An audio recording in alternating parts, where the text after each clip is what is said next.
外機就唔需要擺喺呢一個嘅，出邊係有獨立嘅地方可以擺嘅，咁所以咧唔會話有熱氣喺呢一間露台呢一個空間呢一度。咁你呢間房咧有獨立嘅露台，舒適度亦都會高好多啦。餐廳同埋個客廳，咁啊客廳開間咧大概就係都係有去到咗3米半左右。咁其實呢個開間咧亦都係算到非常之闊㗎啦。兩房嚟講，正常好多兩房開間係3.2米左右嘅啫。主人房朝南向嘅，兩間房都係朝正南向嚇。咁啊望翻個園林嘅景色，揀翻啲高啲嘅樓層，選呢個望出去個景咧就會靚仔好多啦。好似類似咁樣嘅景色，咁其實高啲樓層咧，其實睇出去係完全好靚嘅呢啲山景，其實舒適度亦都係非常之高啦。大家好，喜家東啊，就嚟到咗大亞灣，應該話性價比目前最高嘅一個屋苑啦。咁如果你目前想要揾翻一間係單價係6000蚊左右，仲要係有裝修，仲要係現樓嘅情形之下咧，其實呢個盤大家值得關注下嚇。咁大家睇到啦，後邊就係呢一個屋苑簡單嘅一啲介紹啦。咁我哋咧就由交通方面先同大家介紹起身。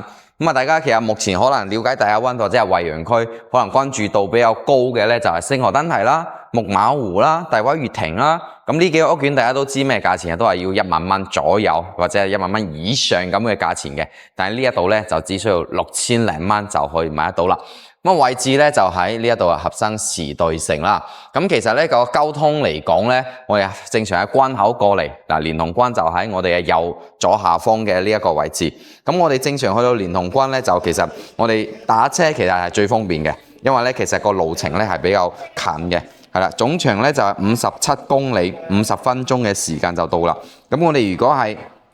打車嘅情形之下咧，就費用咧就係70幾到90幾蚊之間，就呢一個費用就搞掂啦。咁其實咧，我哋如果同時3、4個人出發咧，其實打部車過嚟，我覺得完全 OK 嘅。咁你去連同關比較方便嘅話，我覺得大家正常就出關之後咧，打部的士翻嚟，係啦，50分鐘就嚟到屋苑，完全可以話喺呢一邊係生活，咁喺香港工作嘅，我覺得係冇問題咯嚇。咁大家除咗呢一種交通方式之外咧，你亦都可以去搭直通巴士，即係嗰種10幾蚊西湖速行啊、愛心巴士啊呢一啲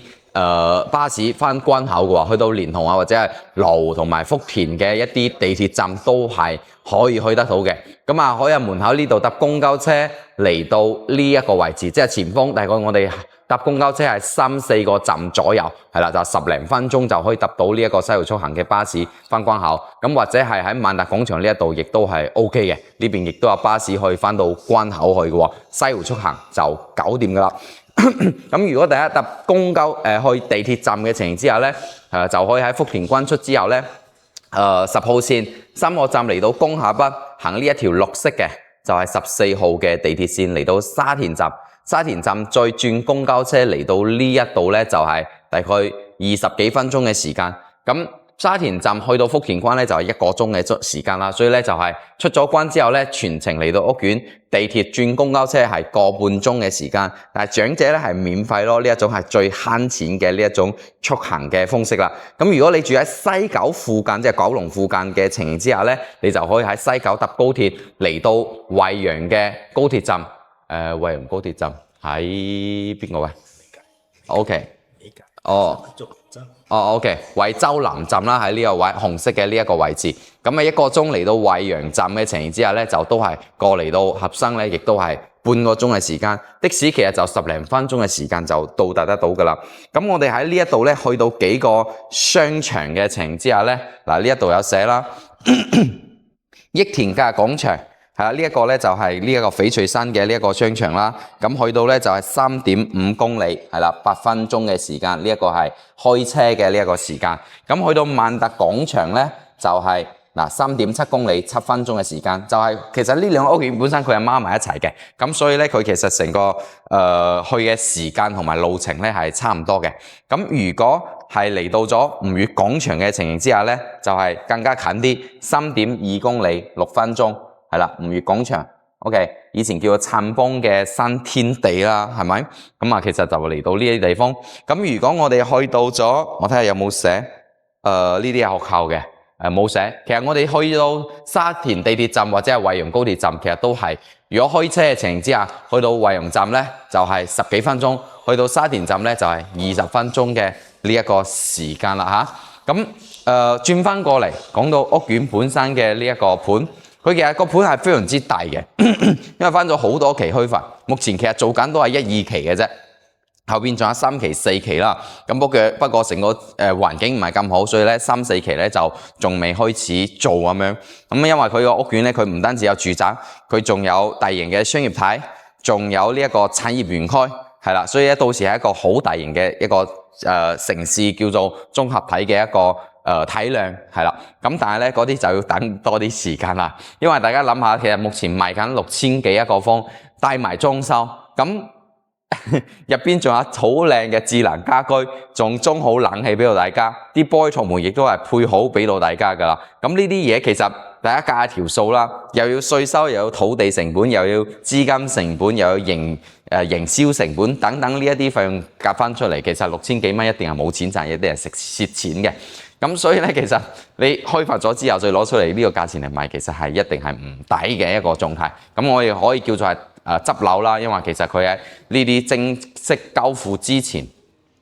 交付嘅時候其實價錢就仲未降落嚟嘅，交付之後再降價嘅，所以佢其實成個價錢咧係即係我哋以6000幾嘅價錢去買之前1萬幾蚊，最高峰期係14000幾啊嘛，1萬幾蚊嘅呢一個裝修嘅交付標準，雖然唔係好頂級啦，但係覺得都比目前市面上好多屋苑會更加好，因為好多盤佢係唔會話裝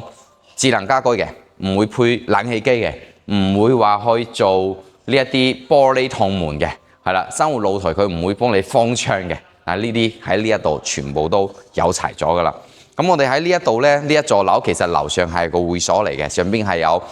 健身房啦、兒童樂園啦、棋牌室啦、打乒乓波嘅一啲地方啦，其實都係成座就係會所嚟嘅。咁亦都係有泳池啦，係啦，就係流往嘅呢一個位置。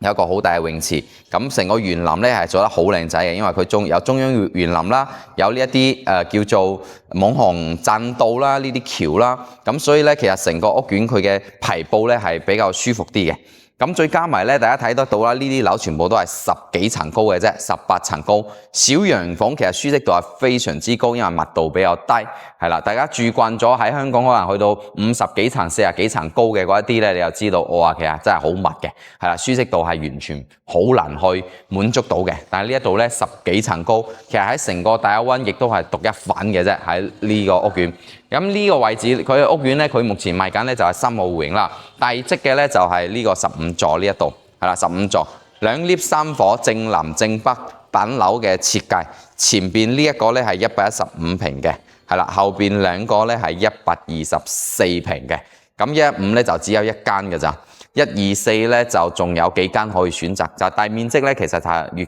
越大面積咧就反而越好賣添。咁朝南咧就睇翻園林啦，朝北咧就睇翻呢一個泳池嘅呢一個景色啦。咁同埋咧另外一個戶型咧就係79平嘅2房嘅單位。咁79平咧就剩翻係呢幾座啦，就係8座、10座同埋11座呢幾座樓。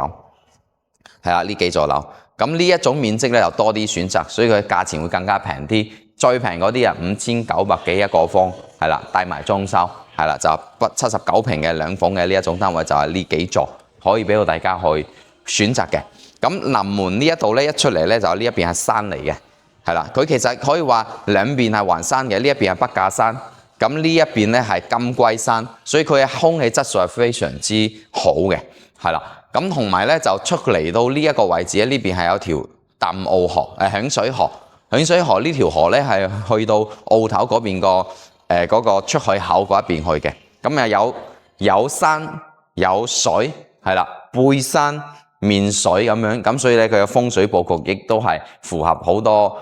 群眾嘅有講究風水嘅呢一種客戶嘅呢一種需求。OK， 咁其實個配套咧就麻麻地嘅，係啦，就比較一般啦。因為佢樓下呢啲商鋪咧，其實就好多仲未開嘅，咁所以咧正常佢買嘢食嘢咧，你叫外賣一定得啦，因為佢離萬達商圈其實都3公里嘅啫嘛，好近，係啦，叫外賣一定到得到。咁正常我哋買餸買嘢嗰啲點算咧？我哋可以行到出嚟到對面嘅呢一個位置，呢邊係有肉取街市嘅，佢係響水河呢一個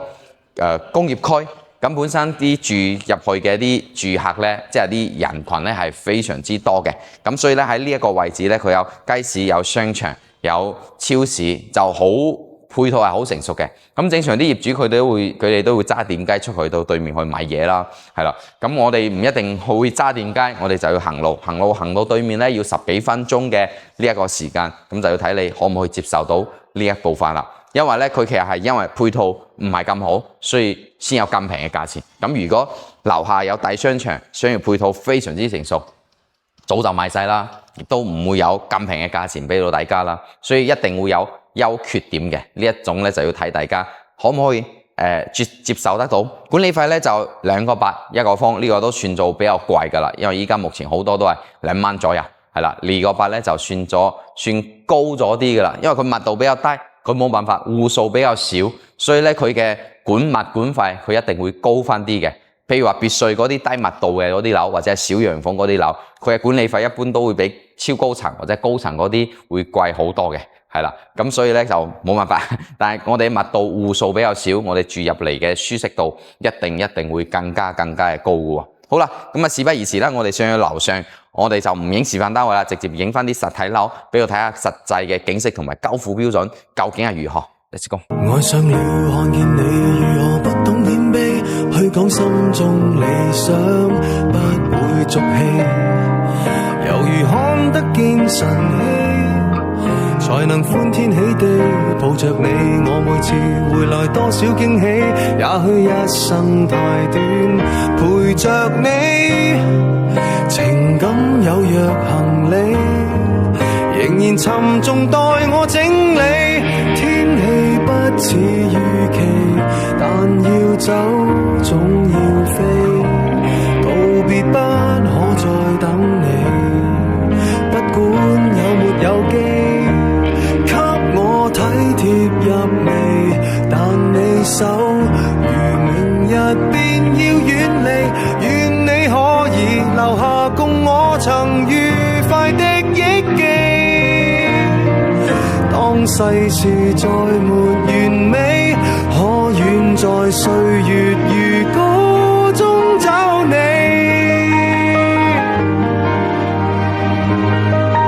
咁我哋咧就嚟到個實體樓樓上賣嘅咧就係呢一個位置啦，15座嘅2單元嚇。咁我哋咧就喺個15樓嘅呢一個位置，一層咧係有2部 lift 嚇，3個單位。咁其實呢個 lift 間咧亦都係好通透啦，我覺得嚇採光啊，亦都係唔錯嘅。兩邊咧就2間124嘅，咁啊大家睇下呢間已經係入住咗啦，係啦，呢間都係124嘅啦。咁我哋就睇翻呢一間係啦，交付標準實體樓就係呢一個位，獨門獨火係啦。咁啊個門啦、智能鎖啊呢啲係交付標準嚟嘅。咁啊入到嚟咧就係首先係個廁所，咁啊淋浴間係啦，入邊係有窗嘅。咁啊，成個空間都非常之足夠啦，深段式嘅，呢邊係有個門啦。咁啊，洗手咧就喺出邊咁樣，係啦，正常係咁樣啦。咁啊，大家可以喺呢一邊做翻個定制嘅鞋櫃，係啦。咁你櫃啲鞋咧就有儲物嘅足夠嘅儲物空間。咁啊，嚟到呢一個位咧就係個餐廳啦。咁啊，餐廳大家其實可以擺長條形嘅嗰一種啦。咁啊，坐8個人都冇問題嘅。咁啊，廚房嚟講咧就細咗啲啦嚇，作為120幾平嘅單位嚟講。係啦，就係小 L 型嘅呢一種形式，咁啊，其實咧大家睇到啦，封體嘅2件套咧都有埋噶啦，油煙機同埋煮食爐。OK， 咁啊呢邊餐廳亦都係有埋吊頂嘅，全屋嘅智能家居全部都係裝好俾到大家噶啦。啊，呢啲機器咧全部裝好，大家到時買啲鏈安裝上去就 OK 啦，一掣啊撳下就直接係全屋嘅嗰啲窗簾啊，或者燈啊，或者係冷氣啊、家電啊，可以一鍵開通咁樣，係啦，或者係熄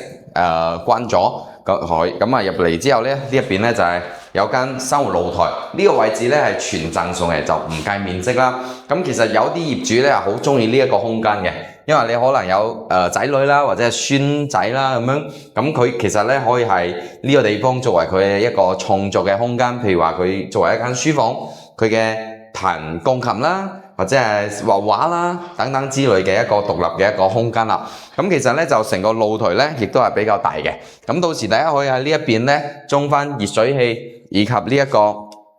叫做洗衣機喺呢一個位，咁呢一邊咧就可以晾到衫啦。咁其實有啲業主咧就中意話卜通佢，係啦，連埋出嚟之後咧，呢邊封埋窗，咁你成個餐廳空間亦都會更加大啲。呢邊咧就係向北向啦。咁啊北向呢一邊咧，就首先我哋睇到下低嘅園林啦，同埋個泳池啦。咁啊隔離呢一度咧就係成座嘅會業主會所啦，同埋呢一個金龜山嘅呢一個公園啦，係啦，咁啊大家睇到前方嘅呢一個位置咧，就係泰豐木馬湖，係啦，呢一個屋苑泰豐木馬湖啦，同埋隔離嘅呢一度咧就係萬達廣場，呢兩座高樓咧就係叫做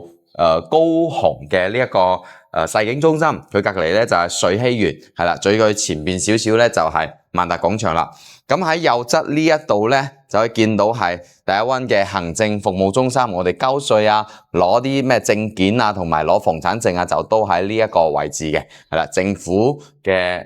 核心嘅位置啦。咁佢前邊嘅呢一個位咧係叫做響水河，響水河咧就之後佢有個響水河站咧就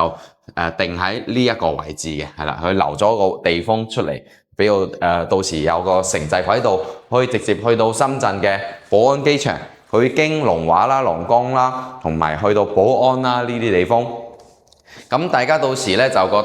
sofa咧就可以咁樣擺。正常其實擺喺呢一邊會好啲嘅，因為呢一邊個景咧會比較開揚少少，係啦，啱好咧中間有個罅咁樣睇翻成個園林會舒服啲。咁跟住咧就大家睇到啲冷氣咧亦都係裝好晒㗎啦。係啦，以及成個嘅呢一種智能家居啦，甚至乎係連埋呢啲音響啊，係啦，全部都有齊㗎啦。咁冷氣機咧係用翻美的㗎嚇，咁佢其實咧通咗電之後咧，呢一邊係有個總控制嘅一個位置，呢個位置咧佢係控制成個屋內嘅呢啲燈啊，同埋鏈啊，同埋啲音響嘅。咁呢一邊呢一個位咧，亦都有好多電掣啦，佢其實就亦都係控制全屋嘅呢一啲智能家居嘅。咁其實唔一定需要撳掣嘅，因為我哋可以連埋個手機，咁啊手機撳下亦都係 OK 嘅。譬如話我哋離開個屋企之後咧，發覺原來個燈未熄喎，咁又要走翻嚟，但係呢一種唔使啦，我哋直接手機就可以控制得到嚇。咁呢一邊咧就係朝南向啦嚇，南向咧就係佢係正南嘅，正南正北啦，係啦，品樓。OK， 小洋房18層總高嘅啫，我哋有15樓嚇。咁啊下風咧就啱好呢一邊佢有個園林嘅景色啦。咁右側呢一邊咧會更加開揚啲，係啦，亦都係佢有個山景同埋合生呢一度佢建設嘅一個公立嘅小學嘅學校喺呢一個位置。好，咁啊其實成個客廳呢個露台嘅長度咧有3米半左右，闊度有2米左右啦。係啦，佢其實亦都係送咗一半嘅面積㗎喎。咁所以咧，其實124平佢嘅實際面積空間係非常之大嘅。譬如話，我哋可以睇到啲房咧，佢係非常之長啦，嗱夠細長。咁其實1.8米大床係絕對係擺得落㗎啦。咁啊，同埋咧就呢度係算作係第2間房。其實仲有間書房嘅話，計埋係呢度第3間房啦。嗰間唔計佢啦，先計呢啲係呢度第2間房，朝北向。嗰間房係朝南。咁呢度係第3間房。大家可以留意下每間房佢智能電動嘅呢一啲窗簾嘅呢啲控制系統，全部都係安裝好曬㗎啦。呢邊係主人房，咁啊主人房咧就其實成個空間都非常之大啊。有冇留意到佢離其實2個廁所空間都好大嘅？係啦，呢個淋浴間空間亦都非常之闊啦。咁啊坐廁啦、洗手池啦。咁啊嚟到入邊房間入邊咧，其實個床頭擺喺呢一個位，咁樣睇咧，其實都算做唔錯嘅，係啦，因為佢啱好前邊有個空間空隙嘅位置，咁所以咧睇翻出去咧，佢就會更加嘅闊落啲，係啦，即係佢樓間佢就會闊好多啦，舒適度亦都會更加高。124平咧，就目前係有呢邊呢條台或者係隔離嗰一條台，咁隔離嗰一個嘅景會更加好啲，咁到時大家過嚟現場嘅時候咧，可以對比埋對面嘅嗰一個戶型，因為佢咧佢就離前邊呢個樓遠離咗佢喺左側嗰一度，咁所以咧佢睇前方嘅嗰個空隙嘅嗰個位置，甚至乎可以通過呢一個空隙咧睇到遠處嘅北架山嘅呢一個山景，佢成日會更加開揚嘅喎。係啦，124平佢總價咧大概就係86萬左右啦，大概7000蚊一個方。按照目前嘅咁樣嘅呢一種交付標準俾到大家，咁啊首期咧就俾個13萬左右啦，剩低嘅73萬可以供30年，新嚟嘅利息一個月就係供3000蚊就搞掂噶啦，係啦，管理費就2個8一個封啦，係啦，咁其實咧124平目前嘅單位咧就其實加埋都係剩翻幾間嘅啫，最高樓層係目前係呢一間15樓嘅，咁仲有啲低啲樓層可以俾到大家選擇。咁如果你想要高啲樓層咧，就要揸緊啲時間。咁我哋依家帶大家睇剩翻只有一間嘅115平嘅單位 ，Let's go。第二個單位115平，咁依家咧就喺7樓嘅，佢賣嘅咧就只有7樓嘅呢一個單位。其實大家就喺度諗下，點解剩翻間7樓咧？呢間房有咩問題咧？所以我哋就到現場嚟影下，俾我大家睇一睇有冇咩問題，係啦。實際賣嘅咧就喺呢一個位置，係啦。呢個廚房反而比124會更加大啲啦。咁呢邊咧有個生活露台，咁啊露台咧封好窗俾我大家。其實呢一個都算做好有良心啦。一般嚟講，生活露台唔會幫大家封窗噶嘛，可以擺洗衣機、晾衫，係啦。咁啊，成個空間都非常之足夠啦。咁啊，呢一種咧，佢就係全南向嘅一個戶型啦，係啦。所謂全南向咧，就包括咗廁所、廚房、房間、客廳，全部都係向南嘅，係啦。呢一種咧就板樓先可以設計到咁樣嘅呢一種戶型間隔出嚟。咁呢一邊咧就係個餐廳啦，可以擺個大圓台，係啦。呢個餐廳比啱先嗰個124嘅仲要更加大啲添。咁啊，客廳大概就係3米半左右啦。咁啊，sofa咧就可以擺喺呢一個位置。咁啊，大家可以留意下，係咪？即係過咗嚟少少啱好嘅中間呢一個空隙嘅位置，佢可以望向正前方嘅最闊嘅園林以及遠處嘅呢一個山景。咁啊，左側呢一個位置咧，亦都好開揚。嗰邊咧係海邊，即係澳頭嗰邊個方向。咁呢一邊咧，亦都係好開揚，所以咧，佢成日呢一個單位，佢突出嚟之後咧，成個佢嘅採光面又好啦，係啦，景觀面又好啊，亦都係非常之唔錯嘅。咁唔係話115一定會比124更好喎，而係話124咧，佢有2個單位，115嘅佢只有1個單位嘅啫，係啦，連2樓同埋頂樓都賣咗㗎啦。呢度係個套房，其實就係主人房啦。咁啊，廁所呢一度咧就成個空間企工位係鑽石型嘅。係啦，玻璃套門都裝好晒俾到大家，咁啊三件都係配好咗。房間嘅地板咧就係木地板嚟嘅，係啦。咁啊呢一個位置佢成個景咧同主露台望出去個 view 咧係幾乎係相同噶啦。咁啊跟住咧就冷氣啊同埋所有嘅智能家居啊全部都亦都係配好咗啦。呢間房係超級無敵長。夠晒長嚇，咁正常嚟講咧，你可能就喺尾端嘅呢一個位咧，可以擺牀啦。咁大家可以睇下呢一個位置就係最正嘅一個位置啦，比露台個景仲要更加好添，係啦。咁啊，其實呢一邊咧可以擺牀，呢一邊可以擺書台，嗰邊做衣櫃。咁有啲業主咧，其實就會將呢個舉成呢一種，我哋有業主買到呢個戶型就係咁舉嘅。舉成一個影音室，係啦，呢邊擺 sofa， 咁正前方嗰一邊咧就擺個大嘅嗰種屏幕，咁所以咧喺呢一度去睇電影睇戲嘅時候咧就沉浸式睇，係非常之舒服嘅，係啦，即係佢達到咗呢一種叫做別墅嘅嗰一種體驗感覺，係啦，可以有嗰個空間啊嘛，係啦，但係佢係做緊係3房2個廁所咁樣咯。呢間房亦都係正南向嘅，咁所以咧佢其實成個景亦都非常之唔錯，係啦，成個單位咧佢其實成個採光面係 very good 嘅，咁而且咧佢呢一種叫飛機戶型咧就動靜分開，係啦，所以咧我哋主人就住喺呢一邊，有朋友過嚟嘅時候咧就可以住喺呢一邊。咁佢中間隔咗個廳，所以佢嘅呢一個隔音效果就會更加好，隱私性、私隱性亦都會更加嘅正嚇。呢一個戶型咧就只有呢一套嘅啫，總價咧就差唔多係80萬咁樣啦。咁啊，俾首期咧就俾12萬，剩低68萬供30年，一個月就係供2800蚊左右就搞掂㗎啦嚇。咁啊只有一間喎，有興趣呢一種戶型嘅話就要揸緊啲時間。就其實大家可以感受到，企喺露台呢一個位置咧，其實真係佢幾個面，無論係左側嘅東面或者係正前方嘅南面，或者係右側嘅西面，佢其實都係好舒服嘅，係啦，樓層都唔高唔買，其實都係非常之唔錯。咁所以咧就真係要揸緊啲時間。好，咁我而家帶大家去睇啲80平嘅2房嘅單位。咁啊，最後一個單位亦都係最細嘅79個方嘅兩房單位嚇，呢個咧單價好平啦，就係